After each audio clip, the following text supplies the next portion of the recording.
안녕하십니까? 역사는 때로 한 개인의 행동을 통해 그 시대의 가장 깊은 균열과 위기를 드러내곤 합니다. 그리고 훗날 사람들은 그 행동을 두고두고 논쟁하며 그 의미를 되새기곤 하죠. 오늘 우리가 이야기할 주제는 바로 그러한 역사적 사건의 한복판에 있습니다. 한 나라의 대통령이 자신의 모든 것을 걸고 선포했던 비상계엄. 많은 이들이 이를 내란이라 부르며 비판했지만 또 다른 이들은 이것이 나라를 구하기 위한 비상계몽이었다고 주장합니다. 과연 진실은 무엇일까요? 오늘 우리는 시간을 거슬러 올라가 비상계엄 선포를 전후하여 당시 윤석열 대통령이 남겼던 발언들을 통해 그가 경고하고자 했던 대한민국의 위기와 그 행동의 진짜 의미를 깊이 탐색해보고자 합니다. 마치 미래를 예견한 듯한 그의 발언들은 오늘날의 상황과 놀랍도록 맞닿아 있어 많은 이들에게 소름 돋는 예언으로 회자되고 있습니다. 함께 그 목소리에 귀 기울여 보시겠습니다.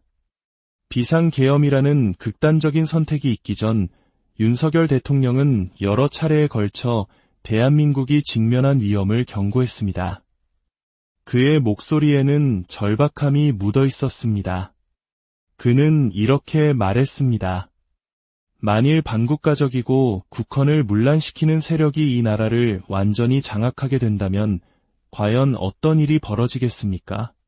헌법의 가치를 무너뜨리는 위헌적 법률들, 특정 세력에게만 면죄부를 주는 셀프 면죄부 법률들, 그리고 국가 경제의 근간을 흔드는 경제폭망 법률들이 국회를 무차별적으로 통과하며 이 나라를 뿌리부터 무너뜨릴 것입니다. 그의 경고는 여기서 그치지 않았습니다.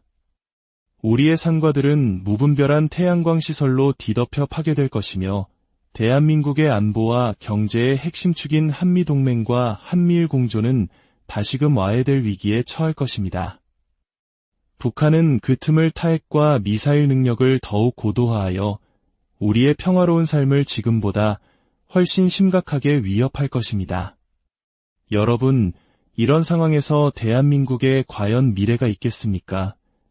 이 발언들은 당시에는 그저 정치적 수사로 여겨졌을지 모릅니다. 하지만 계엄 선포와 그 이후 벌어진 일련의 사태들을 겪은 지금 많은 국민들은 이 발언들을 단순한 연설이 아닌 미래에 대한 무서운 통찰이자 예언으로 받아들이기 시작했습니다. 실제로 그가 우려했던 법안들, 예를 들어 방송의 공정성을 뒤흔들 수 있는 방송법이나 산업 현장의 노사관계를 극단으로 몰고 갈 수 있는 노란봉투법, 그리고 국가의 식량 안보를 위협할 수 있는 농업 관련 법안들이 대통령의 거부권 행사에도 불구하고 거대 야당에 의해 일방적으로 추진되거나 통과되는 모습은 그의 경고가 결코 기우가 아니었음을 보여주었습니다. 이러한 입법들은 단기적인 문제를 넘어 우리 사회의 근간을 이루는 자유민주주의와 시장경제 체제를 흔들고 그 부담을 고스란히 미래 세대에게 떠넘기는 위험한 시도들이었습니다. 그렇다면 대통령이 선포한 비상계엄은 정말 내란이었을까요? 법적으로 내란이란 권력을 가지지 못한 세력이 폭력으로 국가체제를 전복하려 할 때 성립하는 범죄입니다. 하지만 당시 윤석열 대통령은 이미 국가 권력의 정점에 있는 최고 통수권자였습니다. 스스로가 가진 권력을 지키기 위해 그리고 그가 보기에 국가를 위협하는 반헌법적 세력의 준동을 막기 위해 헌법이 대통령에게 부여한 고유 권한인 계엄 선포권을 발동한 것입니다. 이는 권력을 찬탈하려는 행위가 아니라 오히려 기존의 헌법 질서를 수호하려는 목적을 가졌다는 점에서 내란의 본질과는 근본적으로 다릅니다. 그래서 많은 국민들, 특히 대한민국의 위기를 깊이 체감하던 이들은 이를 내란이 아닌 비상계몽이라 부르기 시작했습니다. 잠들어 있는 국민들의 안보의식을 깨우고 나라가 처한 진짜 위기 상황을 알리기 위해 대통령이 자신의 정치적 생명, 나아가 개인의 자유까지 모두 희생하며 던진 충격적인 메시지였다는 것입니다. 자신의 직을 걸고 체포와 구속까지 감수하면서 그가 알리고자 했던 진실, 처음에는 상황의 심각성을 몰랐던 젊은 세대들조차 그 과정을 지켜보며 비로소 깨닫기 시작했습니다. 아, 이것이 나라를 살리려 했던 절박한 호소였구나. 그러나 비극은 그 이후에 시작되었습니다. 거대 야당은 예상대로 내란이라는 프레임을 씌워 맹공을 퍼부었습니다. 하지만 더 큰 문제는 그를 배출했던 여당, 국민의힘의 태도였습니다. 그들은 함께 싸우기를 포기했습니다. 내란이라는 단어 앞에 겁을 먹고 대통령과 선을 그으며 각자 도생의 길을 택했습니다. 당당하게 이것은 내란이 아니며 누란의 위기에 처한 나라를 구하기 위한 대통령의 헌법적 권한 행사였다고 맞서 싸워야 할 동지들이 침묵하고 등을 돌린 것입니다. 결국 대한민국 보수 진영은 스스로 배출한 대통령을 지켜내지 못하고 2번이나 감옥에 보내는 비극의 역사를 되풀이하게 되었습니다. 싸울 동력도 명분도 잃어버린 것입니다. 하지만 바로 그 절망의 잿더미 속에서 새로운 희망의 불씨가 타오르기 시작했습니다. 대통령의 고독한 외침과 희생의 의미를 알아들은 국민들이 거리로 나오기 시작했습니다. 특히 젊은 청년들이 밤을 새워가며 전국 방방곡곡에서 외치기 시작했습니다. 윤석열을 석방하라. 이것은 계몽이었다. 그들은 국가의 정체성을 흔드는 세력에 저항하며 무너진 자유 대한민국을 다시 일으켜 세워야 한다고 목소리를 높였습니다. 이것은 단순히 한 정치인을 지키기 위한 움직임이 아니었습니다.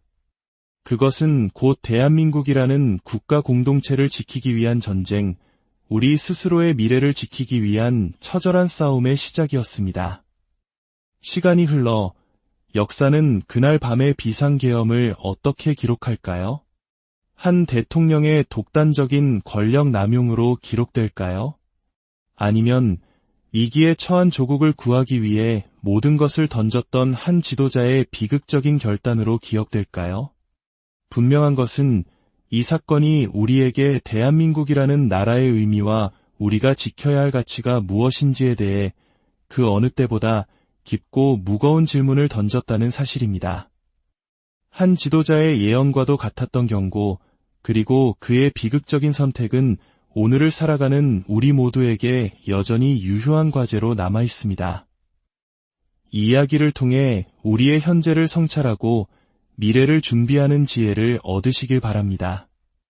저희의 이야기가 여러분의 마음에 깊은 울림을 주었다면 구독과 좋아요를 통해 더 많은 분들이 이 중요한 역사의 한 페이지를 함께 나눌 수 있도록 힘을 보태주시길 부탁드립니다. 여러분의 작은 동참이 더 나은 내일을 만드는 큰 힘이 될 것입니다. 시청자 여러분의 가정에 늘 평안과 축복이 가득하기를 기원합니다. 안녕하십니까? 역사는 때로 한 개인의 행동을 통해 그 시대의 가장 깊은 균열과 위기를 드러내곤 합니다. 그리고 훗날 사람들은 그 행동을 두고두고 논쟁하며 그 의미를 되새기곤 하죠. 오늘 우리가 이야기할 주제는 바로 그러한 역사적 사건의 한복판에 있습니다. 한 나라의 대통령이 자신의 모든 것을 걸고 선포했던 비상계엄. 많은 이들이 이를 내란이라 부르며 비판했지만 또 다른 이들은 이것이 나라를 구하기 위한 비상계몽이었다고 주장합니다. 과연 진실은 무엇일까요? 오늘 우리는 시간을 거슬러 올라가 비상계엄 선포를 전후하여 당시 윤석열 대통령이 남겼던 발언들을 통해 그가 경고하고자 했던 대한민국의 위기와 그 행동의 진짜 의미를 깊이 탐색해보고자 합니다. 마치 미래를 예견한 듯한 그의 발언들은 오늘날의 상황과 놀랍도록 맞닿아 있어 많은 이들에게 소름 돋는 예언으로 회자되고 있습니다. 함께 그 목소리에 귀 기울여 보시겠습니다. 비상계엄이라는 극단적인 선택이 있기 전 윤석열 대통령은 여러 차례에 걸쳐 대한민국이 직면한 위험을 경고했습니다. 그의 목소리에는 절박함이 묻어 있었습니다. 그는 이렇게 말했습니다. 만일 반국가적이고 국헌을 문란시키는 세력이 이 나라를 완전히 장악하게 된다면 과연 어떤 일이 벌어지겠습니까? 헌법의 가치를 무너뜨리는 위헌적 법률들, 특정 세력에게만 면죄부를 주는 셀프 면죄부 법률들, 그리고 국가 경제의 근간을 흔드는 경제폭망 법률들이 국회를 무차별적으로 통과하며 이 나라를 뿌리부터 무너뜨릴 것입니다. 그의 경고는 여기서 그치지 않았습니다. 우리의 상과들은 무분별한 태양광 시설로 뒤덮여 파괴될 것이며 대한민국의 안보와 경제의 핵심축인 한미동맹과 한미일 공조는 다시금 와해될 위기에 처할 것입니다. 북한은 그 틈을 타핵과 미사일 능력을 더욱 고도화하여 우리의 평화로운 삶을 지금보다 훨씬 심각하게 위협할 것입니다. 여러분, 이런 상황에서 대한민국에 과연 미래가 있겠습니까?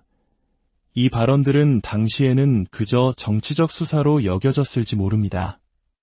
하지만 계엄 선포와 그 이후 벌어진 일련의 사태들을 겪은 지금 많은 국민들은 이 발언들을 단순한 연설이 아닌 미래에 대한 무서운 통찰이자 예언으로 받아들이기 시작했습니다. 실제로 그가 우려했던 법안들, 예를 들어 방송의 공정성을 뒤흔들 수 있는 방송법이나 산업 현장의 노사관계를 극단으로 몰고 갈 수 있는 노란봉투법, 그리고 국가의 식량 안보를 위협할 수 있는 농업 관련 법안들이 대통령의 거부권 행사에도 불구하고 거대 야당에 의해 일방적으로 추진되거나 통과되는 모습은 그의 경고가 결코 기우가 아니었음을 보여주었습니다. 이러한 입법들은 단기적인 문제를 넘어 우리 사회의 근간을 이루는 자유민주주의와 시장경제 체제를 흔들고 그 부담을 고스란히 미래 세대에게 떠넘기는 위험한 시도들이었습니다. 그렇다면 대통령이 선포한 비상계엄은 정말 내란이었을까요? 법적으로 내란이란 권력을 가지지 못한 세력이 폭력으로 국가체제를 전복하려 할 때 성립하는 범죄입니다. 하지만 당시 윤석열 대통령은 이미 국가 권력의 정점에 있는 최고 통수권자였습니다. 스스로가 가진 권력을 지키기 위해 그리고 그가 보기에 국가를 위협하는 반헌법적 세력의 준동을 막기 위해 헌법이 대통령에게 부여한 고유 권한인 계엄 선포권을 발동한 것입니다. 이는 권력을 찬탈하려는 행위가 아니라 오히려 기존의 헌법 질서를 수호하려는 목적을 가졌다는 점에서 내란의 본질과는 근본적으로 다릅니다. 그래서 많은 국민들, 특히 대한민국의 위기를 깊이 체감하던 이들은 이를 내란이 아닌 비상계몽이라 부르기 시작했습니다.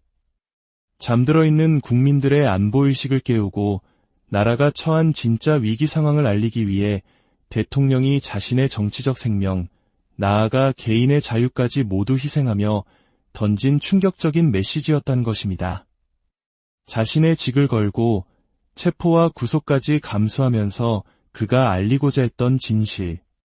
처음에는 상황의 심각성을 몰랐던 젊은 세대들조차 그 과정을 지켜보며 비로소 깨닫기 시작했습니다. 아, 이것이 나라를 살리려 했던 절박한 호소였구나. 그러나 비극은 그 이후에 시작되었습니다. 거대 야당은 예상대로 내란이라는 프레임을 씌워 맹공을 퍼부었습니다. 하지만 더 큰 문제는 그를 배출했던 여당, 국민의힘의 태도였습니다. 그들은 함께 싸우기를 포기했습니다. 내란이라는 단어 앞에 겁을 먹고 대통령과 선을 그으며 각자 도생의 길을 택했습니다.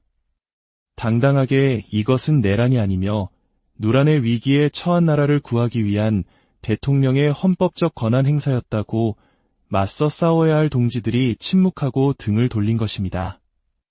결국 대한민국 보수 진영은 스스로 배출한 대통령을 지켜내지 못하고 두 번이나 감옥에 보내는 비극의 역사를 되풀이하게 되었습니다. 싸울 동력도 명분도 잃어버린 것입니다. 하지만 바로 그 절망의 잿더미 속에서 새로운 희망의 불씨가 타오르기 시작했습니다. 대통령의 고독한 외침과 희생의 의미를 알아들은 국민들이 거리로 나오기 시작했습니다. 특히 젊은 청년들이 밤을 새워가며 전국 방방곡곡에서 외치기 시작했습니다. 윤석열을 석방하라. 이것은 계몽이었다. 그들은 국가의 정체성을 흔드는 세력에 저항하며 무너진 자유 대한민국을 다시 일으켜 세워야 한다고 목소리를 높였습니다. 이것은 단순히 한 정치인을 지키기 위한 움직임이 아니었습니다. 그것은 곧 대한민국이라는 국가 공동체를 지키기 위한 전쟁, 우리 스스로의 미래를 지키기 위한 처절한 싸움의 시작이었습니다. 시간이 흘러 역사는 그날 밤의 비상계엄을 어떻게 기록할까요? 한 대통령의 독단적인 권력 남용으로 기록될까요? 아니면 위기에 처한 조국을 구하기 위해 모든 것을 던졌던 한 지도자의 비극적인 결단으로 기억될까요? 분명한 것은 이 사건이 우리에게 대한민국이라는 나라의 의미와 우리가 지켜야 할 가치가 무엇인지에 대해 그 어느 때보다 깊고 무거운 질문을 던졌다는 사실입니다. 한 지도자의 예언과도 같았던 경고, 그리고 그의 비극적인 선택은 오늘을 살아가는 우리 모두에게 여전히 유효한 과제로 남아 있습니다. 이 이야기를 통해 우리의 현재를 성찰하고 미래를 준비하는 지혜를 얻으시길 바랍니다. 저희의 이야기가 여러분의 마음에 깊은 울림을 주었다면 구독과 좋아요를 통해 더 많은 분들이 이 중요한 역사의 한 페이지를 함께 나눌 수 있도록 힘을 보태주시길 부탁드립니다. 여러분의 작은 동참이 더 나은 내일을 만드는 큰 힘이 될 것입니다. 시청자 여러분의 가정에 늘 평안과 축복이 가득하기를 기원합니다. 안녕하십니까? 역사는 때로 한 개인의 행동을 통해 그 시대의 가장 깊은 균열과 위기를 드러내곤 합니다. 그리고 훗날 사람들은 그 행동을 두고두고 논쟁하며 그 의미를 되새기곤 하죠. 오늘 우리가 이야기할 주제는 바로 그러한 역사적 사건의 한복판에 있습니다. 한 나라의 대통령이 자신의 모든 것을 걸고 선포했던 비상계엄. 많은 이들이 이를 내란이라 부르며 비판했지만 또 다른 이들은 이것이 나라를 구하기 위한 비상계몽이었다고 주장합니다. 과연 진실은 무엇일까요? 오늘 우리는 시간을 거슬러 올라가 비상계엄 선포를 전후하여 당시 윤석열 대통령이 남겼던 발언들을 통해 그가 경고하고자 했던 대한민국의 위기와 그 행동의 진짜 의미를 깊이 탐색해보고자 합니다. 마치 미래를 예견한 듯한 그의 발언들은 오늘날의 상황과 놀랍도록 맞닿아 있어 많은 이들에게 소름 돋는 예언으로 회자되고 있습니다. 함께 그 목소리에 귀 기울여 보시겠습니다. 비상계엄이라는 극단적인 선택이 있기 전 윤석열 대통령은 여러 차례에 걸쳐 대한민국이 직면한 위험을 경고했습니다. 그의 목소리에는 절박함이 묻어 있었습니다. 그는 이렇게 말했습니다. 만일 반국가적이고 국헌을 문란시키는 세력이 이 나라를 완전히 장악하게 된다면 과연 어떤 일이 벌어지겠습니까? 헌법의 가치를 무너뜨리는 위헌적 법률들, 특정 세력에게만 면죄부를 주는 셀프 면죄부 법률들, 그리고 국가 경제의 근간을 흔드는 경제폭망 법률들이 국회를 무차별적으로 통과하며 이 나라를 뿌리부터 무너뜨릴 것입니다. 그의 경고는 여기서 그치지 않았습니다. 우리의 상과들은 무분별한 태양광 시설로 뒤덮여 파괴될 것이며 대한민국의 안보와 경제의 핵심 축인 한미동맹과 한미일 공조는 다시금 와해될 위기에 처할 것입니다. 북한은 그 틈을 타핵과 미사일 능력을 더욱 고도화하여 우리의 평화로운 삶을 지금보다 훨씬 심각하게 위협할 것입니다. 여러분, 이런 상황에서 대한민국에 과연 미래가 있겠습니까? 이 발언들은 당시에는 그저 정치적 수사로 여겨졌을지 모릅니다. 하지만 계엄 선포와 그 이후 벌어진 일련의 사태들을 겪은 지금 많은 국민들은 이 발언들을 단순한 연설이 아닌 미래에 대한 무서운 통찰이자 예언으로 받아들이기 시작했습니다. 실제로 그가 우려했던 법안들, 예를 들어 방송의 공정성을 뒤흔들 수 있는 방송법이나 산업 현장의 노사관계를 극단으로 몰고 갈 수 있는 노란봉투법, 그리고 국가의 식량 안보를 위협할 수 있는 농업 관련 법안들이 대통령의 거부권 행사에도 불구하고 거대 야당에 의해 일방적으로 추진되거나 통과되는 모습은 그의 경고가 결코 기우가 아니었음을 보여주었습니다. 이러한 입법들은 단기적인 문제를 넘어 우리 사회의 근간을 이루는 자유민주주의와 시장경제 체제를 흔들고 그 부담을 고스란히 미래 세대에게 떠넘기는 위험한 시도들이었습니다. 그렇다면 대통령이 선포한 비상계엄은 정말 내란이었을까요? 법적으로 내란이란 권력을 가지지 못한 세력이 폭력으로 국가체제를 전복하려 할 때 성립하는 범죄입니다. 하지만 당시 윤석열 대통령은 이미 국가 권력의 정점에 있는 최고 통수권자였습니다. 스스로가 가진 권력을 지키기 위해 그리고 그가 보기에 국가를 위협하는 반헌법적 세력의 준동을 막기 위해 헌법이 대통령에게 부여한 고유 권한인 계엄 선포권을 발동한 것입니다. 이는 권력을 찬탈하려는 행위가 아니라 오히려 기존의 헌법 질서를 수호하려는 목적을 가졌다는 점에서 내란의 본질과는 근본적으로 다릅니다. 그래서 많은 국민들, 특히 대한민국의 위기를 깊이 체감하던 이들은 이를 내란이 아닌 비상계몽이라 부르기 시작했습니다. 잠들어 있는 국민들의 안보의식을 깨우고 나라가 처한 진짜 위기 상황을 알리기 위해 대통령이 자신의 정치적 생명, 나아가 개인의 자유까지 모두 희생하며 던진 충격적인 메시지였다는 것입니다. 자신의 직을 걸고 체포와 구속까지 감수하면서 그가 알리고자 했던 진실. 처음에는 상황의 심각성을 몰랐던 젊은 세대들조차 그 과정을 지켜보며 비로소 깨닫기 시작했습니다. 아, 이것이 나라를 살리려 했던 절박한 호소였구나. 그러나 비극은 그 이후에 시작되었습니다. 거대 야당은 예상대로 내란이라는 프레임을 씌워 맹공을 퍼부었습니다. 하지만 더 큰 문제는 그를 배출했던 여당, 국민의힘의 태도였습니다. 그들은 함께 싸우기를 포기했습니다. 내란이라는 단어 앞에 겁을 먹고 대통령과 선을 그으며 각자 도생의 길을 택했습니다. 당당하게 이것은 내란이 아니며 누란의 위기에 처한 나라를 구하기 위한 대통령의 헌법적 권한 행사였다고 맞서 싸워야 할 동지들이 침묵하고 등을 돌린 것입니다.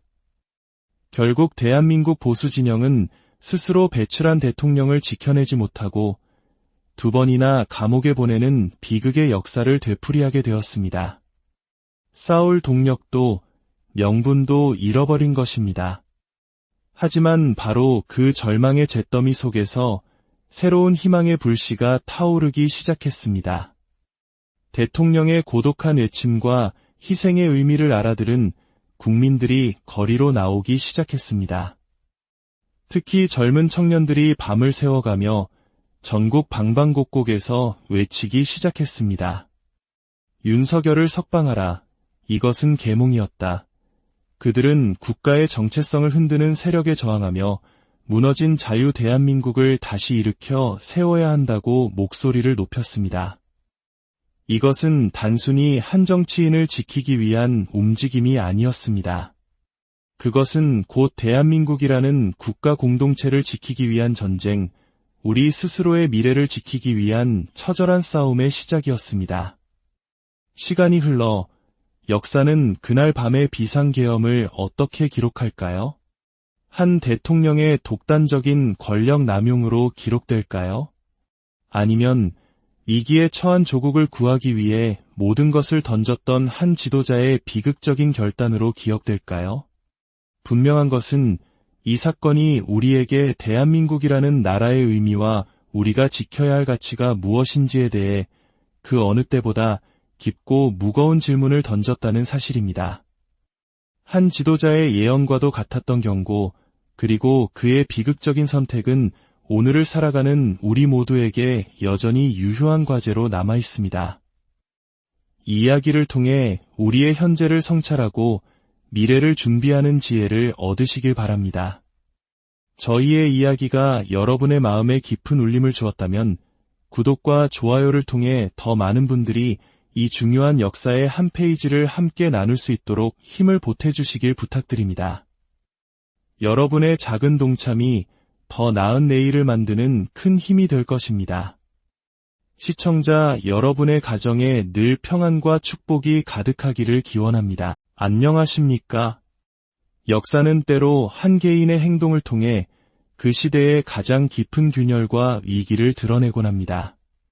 그리고 훗날 사람들은 그 행동을 두고두고 논쟁하며 그 의미를 되새기곤 하죠. 오늘 우리가 이야기할 주제는 바로 그러한 역사적 사건의 한복판에 있습니다. 한 나라의 대통령이 자신의 모든 것을 걸고 선포했던 비상계엄. 많은 이들이 이를 내란이라 부르며 비판했지만 또 다른 이들은 이것이 나라를 구하기 위한 비상계몽이었다고 주장합니다. 과연 진실은 무엇일까요? 오늘 우리는 시간을 거슬러 올라가 비상계엄 선포를 전후하여 당시 윤석열 대통령이 남겼던 발언들을 통해 그가 경고하고자 했던 대한민국의 위기와 그 행동의 진짜 의미를 깊이 탐색해보고자 합니다. 마치 미래를 예견한 듯한 그의 발언들은 오늘날의 상황과 놀랍도록 맞닿아 있어 많은 이들에게 소름 돋는 예언으로 회자되고 있습니다. 함께 그 목소리에 귀 기울여 보시겠습니다.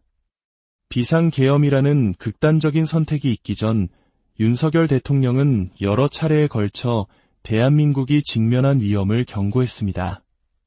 그의 목소리에는 절박함이 묻어 있었습니다. 그는 이렇게 말했습니다.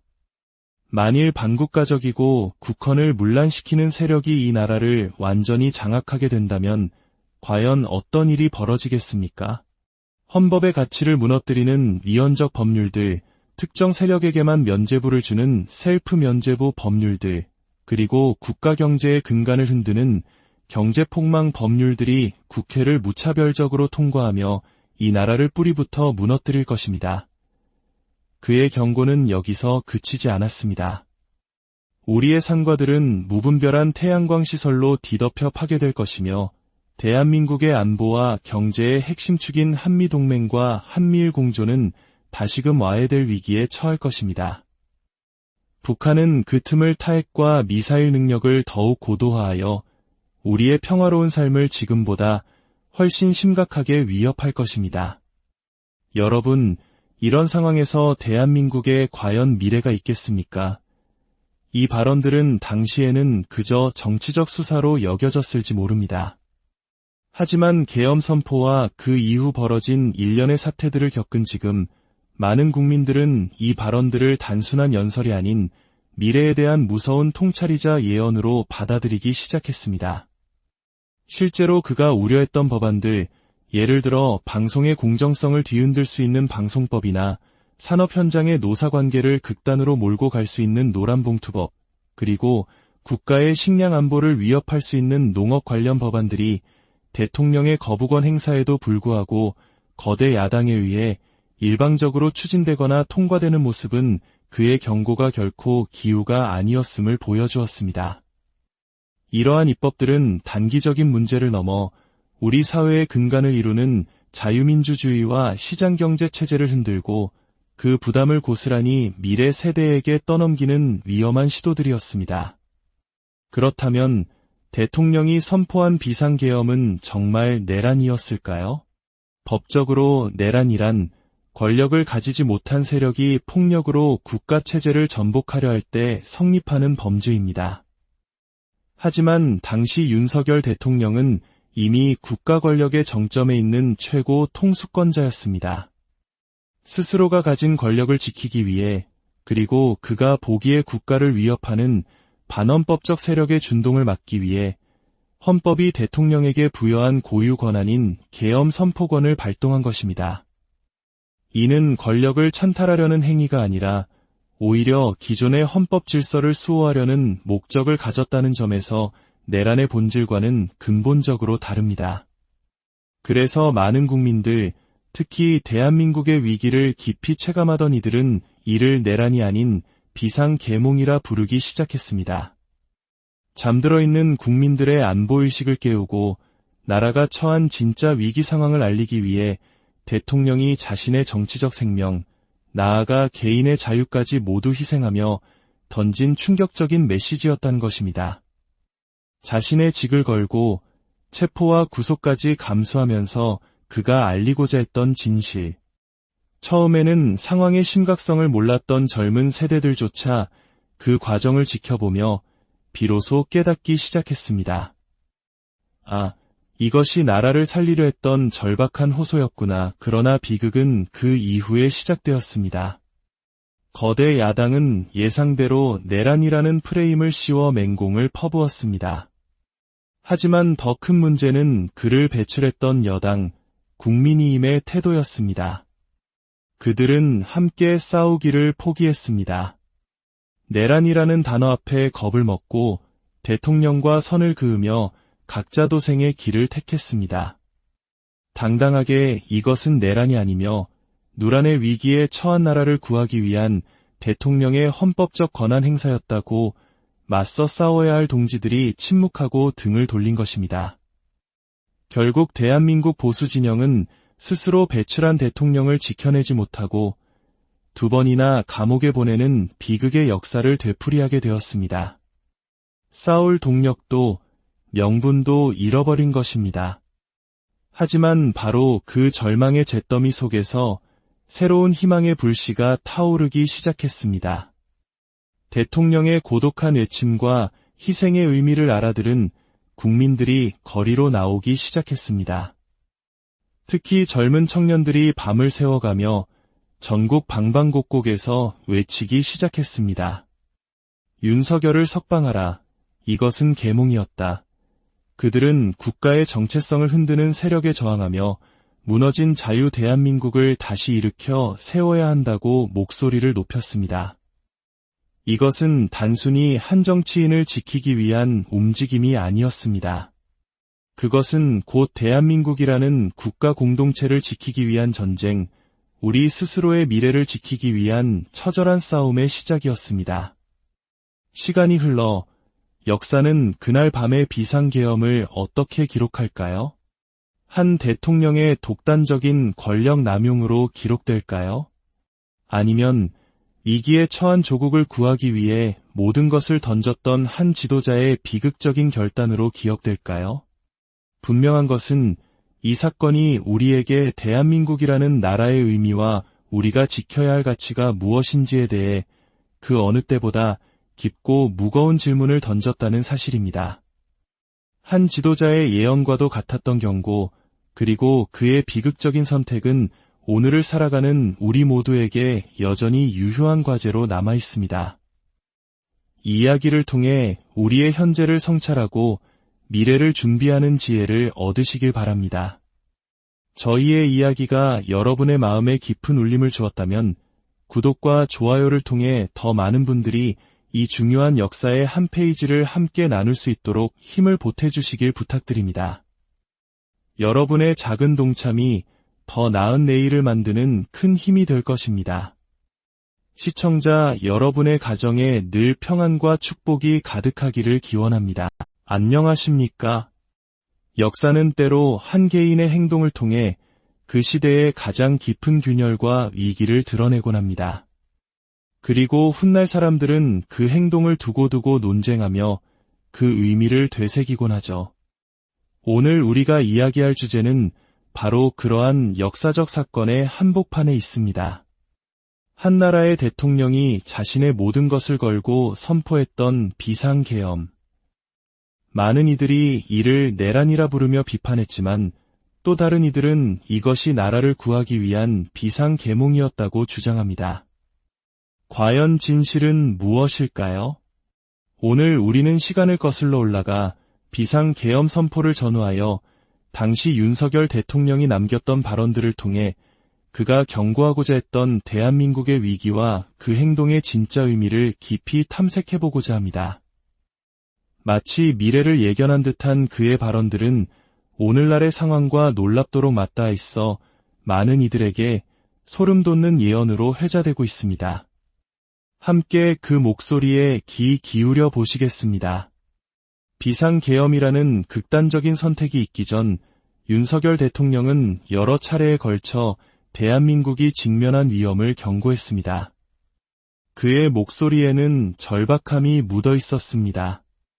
그는 이렇게 말했습니다. 만일 반국가적이고 국헌을 문란시키는 세력이 이 나라를 완전히 장악하게 된다면 과연 어떤 일이 벌어지겠습니까? 헌법의 가치를 무너뜨리는 위헌적 법률들, 특정 세력에게만 면죄부를 주는 셀프 면죄부 법률들, 그리고 국가 경제의 근간을 흔드는 경제폭망 법률들이 국회를 무차별적으로 통과하며 이 나라를 뿌리부터 무너뜨릴 것입니다.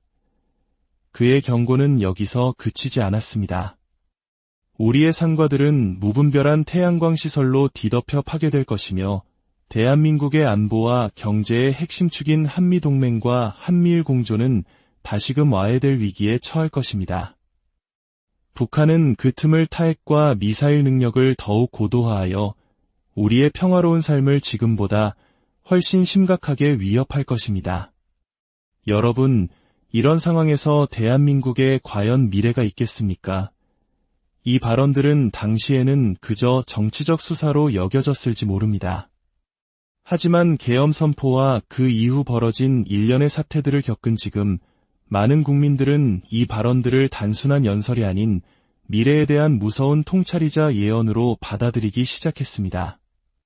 실제로 그가 우려했던 법안들, 예를 들어 방송의 공정성을 뒤흔들 수 있는 방송법이나 산업 현장의 노사관계를 극단으로 몰고 갈 수 있는 노란봉투법, 그리고 국가의 식량 안보를 위협할 수 있는 농업 관련 법안들이 대통령의 거부권 행사에도 불구하고 거대 야당에 의해 일방적으로 추진되거나 통과되는 모습은 그의 경고가 결코 기우가 아니었음을 보여주었습니다.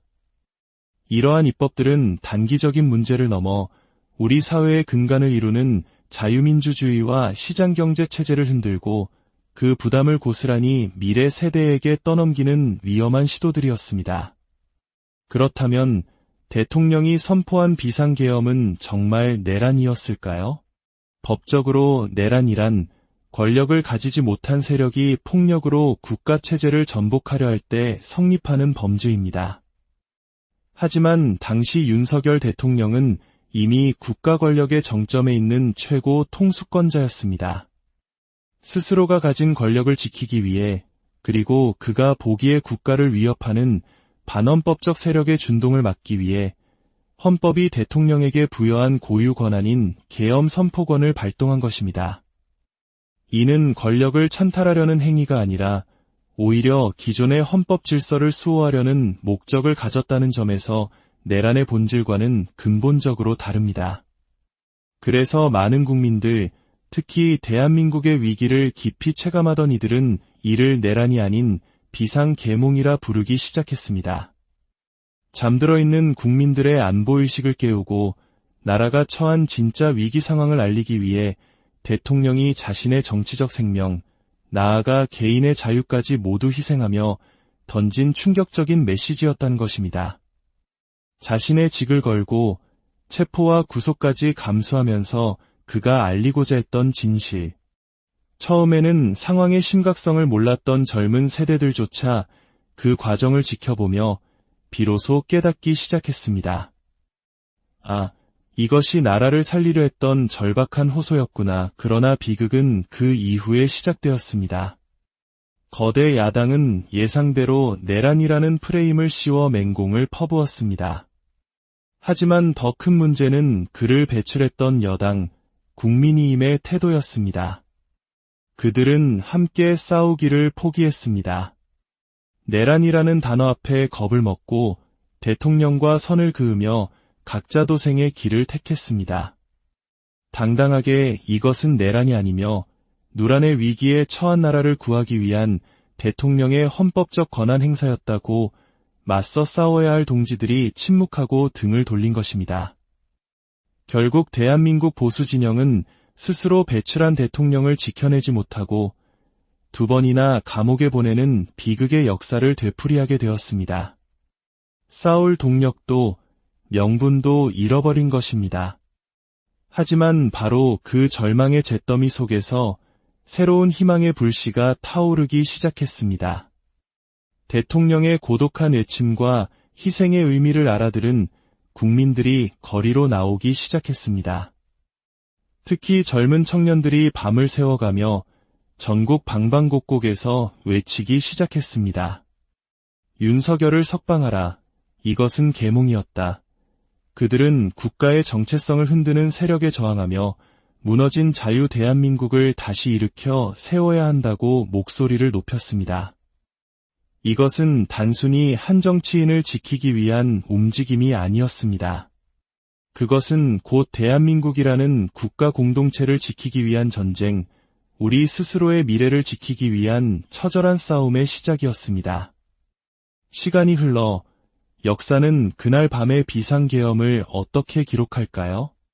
한 대통령의 독단적인 권력 남용으로 기록될까요? 아니면 위기에 처한 조국을 구하기 위해 모든 것을 던졌던 한 지도자의 비극적인 결단으로 기억될까요? 분명한 것은 이 사건이 우리에게 대한민국이라는 나라의 의미와 우리가 지켜야 할 가치가 무엇인지에 대해 그 어느 때보다 깊고 무거운 질문을 던졌다는 사실입니다. 한 지도자의 예언과도 같았던 경고, 그리고 그의 비극적인 선택은 오늘을 살아가는 우리 모두에게 여전히 유효한 과제로 남아 있습니다. 이 이야기를 통해 우리의 현재를 성찰하고 미래를 준비하는 지혜를 얻으시길 바랍니다. 저희의 이야기가 여러분의 마음에 깊은 울림을 주었다면 구독과 좋아요를 통해 더 많은 분들이 이 중요한 역사의 한 페이지를 함께 나눌 수 있도록 힘을 보태주시길 부탁드립니다. 여러분의 작은 동참이 더 나은 내일을 만드는 큰 힘이 될 것입니다. 시청자 여러분의 가정에 늘 평안과 축복이 가득하기를 기원합니다. 안녕하십니까? 역사는 때로 한 개인의 행동을 통해 그 시대의 가장 깊은 균열과 위기를 드러내곤 합니다. 그리고 훗날 사람들은 그 행동을 두고두고 논쟁하며 그 의미를 되새기곤 하죠. 오늘 우리가 이야기할 주제는 바로 그러한 역사적 사건의 한복판에 있습니다. 한 나라의 대통령이 자신의 모든 것을 걸고 선포했던 비상계엄. 많은 이들이 이를 내란이라 부르며 비판했지만 또 다른 이들은 이것이 나라를 구하기 위한 비상계몽이었다고 주장합니다. 과연 진실은 무엇일까요? 오늘 우리는 시간을 거슬러 올라가 비상계엄 선포를 전후하여 당시 윤석열 대통령이 남겼던 발언들을 통해 그가 경고하고자 했던 대한민국의 위기와 그 행동의 진짜 의미를 깊이 탐색해보고자 합니다. 마치 미래를 예견한 듯한 그의 발언들은 오늘날의 상황과 놀랍도록 맞닿아 있어 많은 이들에게 소름 돋는 예언으로 회자되고 있습니다. 함께 그 목소리에 귀 기울여 보시겠습니다.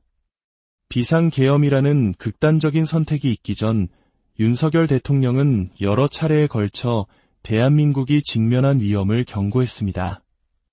그의 목소리에는 절박함이 묻어 있었습니다. 그는 이렇게 말했습니다. 만일 반국가적이고 국헌을 문란시키는 세력이 이 나라를 완전히 장악하게 된다면 과연 어떤 일이 벌어지겠습니까? 헌법의 가치를 무너뜨리는 위헌적 법률들, 특정 세력에게만 면죄부를 주는 셀프 면죄부 법률들, 그리고 국가 경제의 근간을 흔드는 경제폭망 법률들이 국회를 무차별적으로 통과하며 이 나라를 뿌리부터 무너뜨릴 것입니다. 그의 경고는 여기서 그치지 않았습니다. 우리의 상과들은 무분별한 태양광 시설로 뒤덮여 파괴될 것이며 대한민국의 안보와 경제의 핵심 축인 한미동맹과 한미일 공조는 다시금 와해될 위기에 처할 것입니다. 북한은 그 틈을 타핵과 미사일 능력을 더욱 고도화하여 우리의 평화로운 삶을 지금보다 훨씬 심각하게 위협할 것입니다. 여러분, 이런 상황에서 대한민국에 과연 미래가 있겠습니까? 이 발언들은 당시에는 그저 정치적 수사로 여겨졌을지 모릅니다. 하지만 계엄 선포와 그 이후 벌어진 일련의 사태들을 겪은 지금 많은 국민들은 이 발언들을 단순한 연설이 아닌 미래에 대한 무서운 통찰이자 예언으로 받아들이기 시작했습니다. 실제로 그가 우려했던 법안들, 예를 들어 방송의 공정성을 뒤흔들 수 있는 방송법이나 산업 현장의 노사관계를 극단으로 몰고 갈 수 있는 노란봉투법, 그리고 국가의 식량 안보를 위협할 수 있는 농업 관련 법안들이 대통령의 거부권 행사에도 불구하고 거대 야당에 의해 일방적으로 추진되거나 통과되는 모습은 그의 경고가 결코 기우가 아니었음을 보여주었습니다. 이러한 입법들은 단기적인 문제를 넘어 우리 사회의 근간을 이루는 자유민주주의와 시장경제 체제를 흔들고 그 부담을 고스란히 미래 세대에게 떠넘기는 위험한 시도들이었습니다. 그렇다면 대통령이 선포한 비상계엄은 정말 내란이었을까요? 법적으로 내란이란 권력을 가지지 못한 세력이 폭력으로 국가체제를 전복하려 할 때 성립하는 범죄입니다. 하지만 당시 윤석열 대통령은 이미 국가 권력의 정점에 있는 최고 통수권자였습니다. 스스로가 가진 권력을 지키기 위해 그리고 그가 보기에 국가를 위협하는 반헌법적 세력의 준동을 막기 위해 헌법이 대통령에게 부여한 고유 권한인 계엄 선포권을 발동한 것입니다. 이는 권력을 찬탈하려는 행위가 아니라 오히려 기존의 헌법 질서를 수호하려는 목적을 가졌다는 점에서 내란의 본질과는 근본적으로 다릅니다. 그래서 많은 국민들, 특히 대한민국의 위기를 깊이 체감하던 이들은 이를 내란이 아닌 비상계몽이라 부르기 시작했습니다. 잠들어 있는 국민들의 안보의식을 깨우고 나라가 처한 진짜 위기 상황을 알리기 위해 대통령이 자신의 정치적 생명, 나아가 개인의 자유까지 모두 희생하며 던진 충격적인 메시지였다는 것입니다. 자신의 직을 걸고 체포와 구속까지 감수하면서 그가 알리고자 했던 진실. 처음에는 상황의 심각성을 몰랐던 젊은 세대들조차 그 과정을 지켜보며 비로소 깨닫기 시작했습니다. 아, 이것이 나라를 살리려 했던 절박한 호소였구나. 그러나 비극은 그 이후에 시작되었습니다. 거대 야당은 예상대로 내란이라는 프레임을 씌워 맹공을 퍼부었습니다. 하지만 더 큰 문제는 그를 배출했던 여당, 국민의힘의 태도였습니다. 그들은 함께 싸우기를 포기했습니다. 내란이라는 단어 앞에 겁을 먹고 대통령과 선을 그으며 각자 도생의 길을 택했습니다. 당당하게 이것은 내란이 아니며 누란의 위기에 처한 나라를 구하기 위한 대통령의 헌법적 권한 행사였다고 맞서 싸워야 할 동지들이 침묵하고 등을 돌린 것입니다. 결국 대한민국 보수 진영은 스스로 배출한 대통령을 지켜내지 못하고 두 번이나 감옥에 보내는 비극의 역사를 되풀이하게 되었습니다. 싸울 동력도 명분도 잃어버린 것입니다. 하지만 바로 그 절망의 잿더미 속에서 새로운 희망의 불씨가 타오르기 시작했습니다. 대통령의 고독한 외침과 희생의 의미를 알아들은 국민들이 거리로 나오기 시작했습니다. 특히 젊은 청년들이 밤을 새워가며 전국 방방곡곡에서 외치기 시작했습니다. 윤석열을 석방하라. 이것은 계몽이었다. 그들은 국가의 정체성을 흔드는 세력에 저항하며 무너진 자유 대한민국을 다시 일으켜 세워야 한다고 목소리를 높였습니다. 이것은 단순히 한 정치인을 지키기 위한 움직임이 아니었습니다. 그것은 곧 대한민국이라는 국가 공동체를 지키기 위한 전쟁, 우리 스스로의 미래를 지키기 위한 처절한 싸움의 시작이었습니다.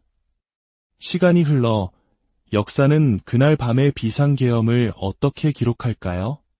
한 대통령의 독단적인 권력 남용으로 기록될까요? 아니면 위기에 처한 조국을 구하기 위해 모든 것을 던졌던 한 지도자의 비극적인 결단으로 기억될까요? 분명한 것은 이 사건이 우리에게 대한민국이라는 나라의 의미와 우리가 지켜야 할 가치가 무엇인지에 대해 그 어느 때보다 깊고 무거운 질문을 던졌다는 사실입니다. 한 지도자의 예언과도 같았던 경고, 그리고 그의 비극적인 선택은 오늘을 살아가는 우리 모두에게 여전히 유효한 과제로 남아 있습니다. 이 이야기를 통해 우리의 현재를 성찰하고 미래를 준비하는 지혜를 얻으시길 바랍니다. 저희의 이야기가 여러분의 마음에 깊은 울림을 주었다면 구독과 좋아요를 통해 더 많은 분들이 이 중요한 역사의 한 페이지를 함께 나눌 수 있도록 힘을 보태주시길 부탁드립니다. 여러분의 작은 동참이 더 나은 내일을 만드는 큰 힘이 될 것입니다. 시청자 여러분의 가정에 늘 평안과 축복이 가득하기를 기원합니다. 안녕하십니까? 역사는 때로 한 개인의 행동을 통해 그 시대의 가장 깊은 균열과 위기를 드러내곤 합니다. 그리고 훗날 사람들은 그 행동을 두고두고 논쟁하며 그 의미를 되새기곤 하죠. 오늘 우리가 이야기할 주제는 바로 그러한 역사적 사건의 한복판에 있습니다. 한 나라의 대통령이 자신의 모든 것을 걸고 선포했던 비상계엄. 많은 이들이 이를 내란이라 부르며 비판했지만 또 다른 이들은 이것이 나라를 구하기 위한 비상계몽이었다고 주장합니다. 과연 진실은 무엇일까요? 오늘 우리는 시간을 거슬러 올라가 비상계엄 선포를 전후하여 당시 윤석열 대통령이 남겼던 발언들을 통해 그가 경고하고자 했던 대한민국의 위기와 그 행동의 진짜 의미를 깊이 탐색해보고자 합니다. 마치 미래를 예견한 듯한 그의 발언들은 오늘날의 상황과 놀랍도록 맞닿아 있어 많은 이들에게 소름 돋는 예언으로 회자되고 있습니다. 함께 그 목소리에 귀 기울여 보시겠습니다. 비상계엄이라는 극단적인 선택이 있기 전 윤석열 대통령은 여러 차례에 걸쳐 대한민국이 직면한 위험을 경고했습니다. 그의 목소리에는 절박함이 묻어 있었습니다. 그는 이렇게 말했습니다. 만일 반국가적이고 국헌을 문란시키는 세력이 이 나라를 완전히 장악하게 된다면 과연 어떤 일이 벌어지겠습니까? 헌법의 가치를 무너뜨리는 위헌적 법률들, 특정 세력에게만 면죄부를 주는 셀프 면죄부 법률들, 그리고 국가 경제의 근간을 흔드는 경제폭망 법률들이 국회를 무차별적으로 통과하며 이 나라를 뿌리부터 무너뜨릴 것입니다. 그의 경고는 여기서 그치지 않았습니다. 우리의 상과들은 무분별한 태양광 시설로 뒤덮여 파괴될 것이며 대한민국의 안보와 경제의 핵심 축인 한미동맹과 한미일 공조는 다시금 와해될 위기에 처할 것입니다. 북한은 그 틈을 타핵과 미사일 능력을 더욱 고도화하여 우리의 평화로운 삶을 지금보다 훨씬 심각하게 위협할 것입니다. 여러분, 이런 상황에서 대한민국에 과연 미래가 있겠습니까? 이 발언들은 당시에는 그저 정치적 수사로 여겨졌을지 모릅니다.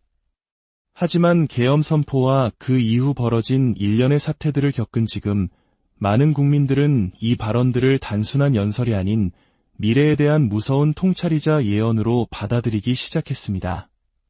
실제로 그가 우려했던 법안들, 예를 들어 방송의 공정성을 뒤흔들 수 있는 방송법이나 산업 현장의 노사관계를 극단으로 몰고 갈 수 있는 노란봉투법, 그리고 국가의 식량 안보를 위협할 수 있는 농업 관련 법안들이 대통령의 거부권 행사에도 불구하고 거대 야당에 의해 일방적으로 추진되거나 통과되는 모습은 그의 경고가 결코 기우가 아니었음을 보여주었습니다. 이러한 입법들은 단기적인 문제를 넘어 우리 사회의 근간을 이루는 자유민주주의와 시장경제 체제를 흔들고 그 부담을 고스란히 미래 세대에게 떠넘기는 위험한 시도들이었습니다. 그렇다면 대통령이 선포한 비상계엄은 정말 내란이었을까요? 법적으로 내란이란 권력을 가지지 못한 세력이 폭력으로 국가체제를 전복하려 할 때 성립하는 범죄입니다. 하지만 당시 윤석열 대통령은 이미 국가 권력의 정점에 있는 최고 통수권자였습니다. 스스로가 가진 권력을 지키기 위해 그리고 그가 보기에 국가를 위협하는 반헌법적 세력의 준동을 막기 위해 헌법이 대통령에게 부여한 고유 권한인 계엄 선포권을 발동한 것입니다. 이는 권력을 찬탈하려는 행위가 아니라 오히려 기존의 헌법 질서를 수호하려는 목적을 가졌다는 점에서 내란의 본질과는 근본적으로 다릅니다.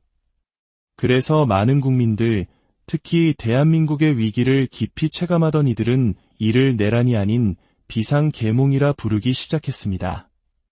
잠들어 있는 국민들의 안보의식을 깨우고 나라가 처한 진짜 위기 상황을 알리기 위해 대통령이 자신의 정치적 생명, 나아가 개인의 자유까지 모두 희생하며 던진 충격적인 메시지였다는 것입니다. 자신의 직을 걸고 체포와 구속까지 감수하면서 그가 알리고자 했던 진실. 처음에는 상황의 심각성을 몰랐던 젊은 세대들조차 그 과정을 지켜보며 비로소 깨닫기 시작했습니다. 아, 이것이 나라를 살리려 했던 절박한 호소였구나. 그러나 비극은 그 이후에 시작되었습니다. 거대 야당은 예상대로 내란이라는 프레임을 씌워 맹공을 퍼부었습니다. 하지만 더 큰 문제는 그를 배출했던 여당, 국민의힘의 태도였습니다. 그들은 함께 싸우기를 포기했습니다. 내란이라는 단어 앞에 겁을 먹고 대통령과 선을 그으며 각자 도생의 길을 택했습니다. 당당하게 이것은 내란이 아니며 누란의 위기에 처한 나라를 구하기 위한 대통령의 헌법적 권한 행사였다고 맞서 싸워야 할 동지들이 침묵하고 등을 돌린 것입니다. 결국 대한민국 보수 진영은 스스로 배출한 대통령을 지켜내지 못하고 2번이나 감옥에 보내는 비극의 역사를 되풀이하게 되었습니다. 싸울 동력도 명분도 잃어버린 것입니다.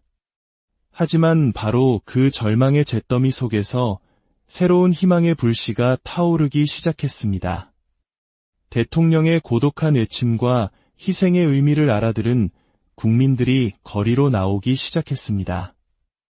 특히 젊은 청년들이 밤을 새워가며 전국 방방곡곡에서 외치기 시작했습니다. 윤석열을 석방하라. 이것은 계몽이었다. 그들은 국가의 정체성을 흔드는 세력에 저항하며 무너진 자유 대한민국을 다시 일으켜 세워야 한다고 목소리를 높였습니다. 이것은 단순히 한 정치인을 지키기 위한 움직임이 아니었습니다. 그것은 곧 대한민국이라는 국가 공동체를 지키기 위한 전쟁, 우리 스스로의 미래를 지키기 위한 처절한 싸움의 시작이었습니다. 시간이 흘러 역사는 그날 밤의 비상계엄을 어떻게 기록할까요? 한 대통령의 독단적인 권력 남용으로 기록될까요? 아니면 위기에 처한 조국을 구하기 위해 모든 것을 던졌던 한 지도자의 비극적인 결단으로 기억될까요? 분명한 것은 이 사건이 우리에게 대한민국이라는 나라의 의미와 우리가 지켜야 할 가치가 무엇인지에 대해 그 어느 때보다 깊고 무거운 질문을 던졌다는 사실입니다.